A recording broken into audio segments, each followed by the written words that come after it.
Imagina todas las fotos que tomaste el año pasado, todas guardadas en el espacio de un solo punto de tinta de un bolígrafo. Pues bien, así de compacto es aproximadamente cómo se almacenan los datos dentro de un disco duro. Y en este video, vamos a abrir uno y ver cómo una biblioteca entera de libros cabe en la superficie de este disco metálico. Empezaremos abriendo este disco duro y explicando los componentes que tiene dentro. Después, nos adentraremos en cómo exactamente la unidad almacena datos usando el cabezal de lectura y escritura. Y en el proceso, examinaremos las pistas, los sectores y los dominios magnéticos del disco metálico. Por último, exploraremos algunos de los avances más recientes que permiten almacenar más de 1 terabit de datos en cada pulgada cuadrada del disco. En el interior de esta unidad encontramos varios componentes. Aquí está el disco o plato que almacena todos los datos. Y dependiendo de la capacidad de almacenamiento de la unidad, puede haber varios platos apilados. El disco está compuesto por una aleación de aluminio y magnesio con múltiples recubrimientos de otras aleaciones.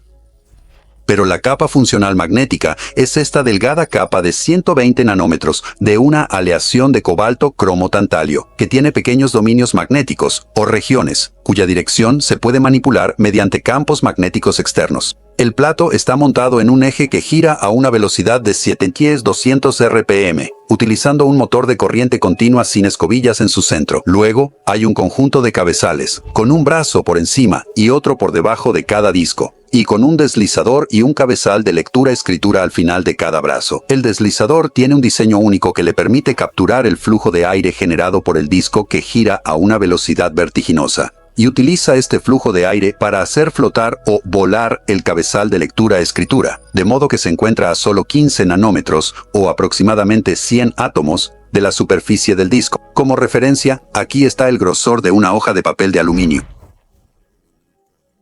Debido a que el brazo se desplaza sobre el disco giratorio, solo se acerca a la superficie cuando éste está a máxima velocidad. Y cuando el disco no está girando, el brazo se guarda a un lado sobre una pequeña pieza de plástico. Aquí atrás, un motor de bobina móvil compuesto por una bobina de alambre y 2 potentes imanes de neodimio arriba y abajo se usa para mover todo el conjunto del brazo. Cuando pasa corriente eléctrica por la bobina, crea un electroimán que es influenciado por los imanes de neodimio, generando así una fuerza que hace que el brazo se mueva a través del disco. Cuando se envía una corriente inversa a través de la bobina móvil, el brazo es forzado en la dirección opuesta, permitiendo así controlar la posición exacta del cabezal de lectura-escritura con una precisión de unos 30 nanómetros. Además, los imanes y la bobina móvil forman un motor bastante potente que permite que el ligero conjunto del brazo y el cabezal de lectura-escritura se muevan de ida y vuelta entre diferentes pistas del disco hasta 20 veces por segundo y hacer pequeños ajustes increíblemente rápido. Para conectarse al cabezal de lectura-escritura, una cinta flexible de cables se dirige a lo largo del costado del brazo y hacia abajo hasta este conector, que alimenta las señales al exterior de la carcasa del disco duro y a la placa de circuito impreso o PCB. En la PCB tenemos el procesador principal, así como un chip DRAM. Se utiliza como memoria temporal para el procesador y buffer para los datos entrantes y salientes. Además, montado en la PCB, hay un chip para controlar la bobina móvil y el motor de lucillo de corriente continua sin escobillas. Y luego, en el borde de la PCB, hay un conector SATA, que se conecta a la placa base para las comunicaciones, y un conector separado que va a la fuente de alimentación. Otros componentes importantes son la junta que sella el disco del entorno exterior, y 2 filtros que atrapan cualquier partícula de polvo perdida. Estos filtros son necesarios, ya que los cabezales de lectura-escritura están a solo 15 nanómetros de distancia del plato. Y una sola partícula de polvo puede medir hasta 10.000 nanómetros y podría causar daños graves si chocara con un disco girando a 7200 RPM. Ahora que hemos examinado muchos de estos componentes, veamos cómo funcionan. Para empezar, el disco está dividido en círculos concéntricos llamados pistas. Los discos duros más modernos pueden tener más de 500.000 pistas en una sola cara. Estas pistas se dividen a su vez en sectores, y en cada sector hay un preámbulo o zona de sincronización, que le indica al cabezal de lectura-escritura la velocidad exacta del disco giratorio y la longitud de cada bit de datos. La siguiente parte del sector es la dirección, que ayuda al cabezal de lectura-escritura a saber sobre qué pista y sector está posicionado en ese momento.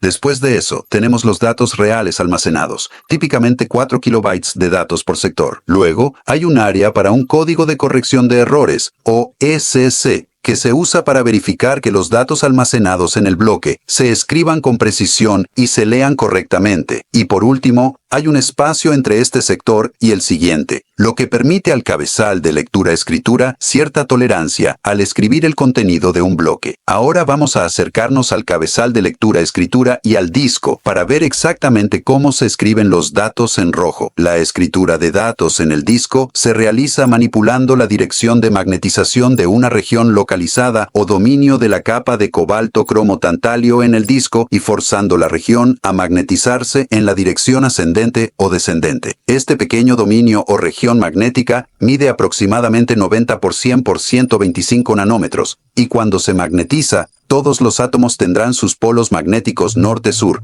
aún más diminutos, apuntando en la misma dirección.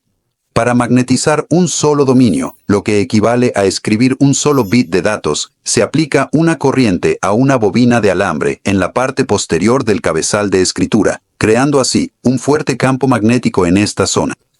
El campo magnético se canaliza a través del cabezal de escritura y se enfoca en un pequeño punto en la punta, y luego salta a través del espacio de aire de 15 nanómetros y entra en el disco.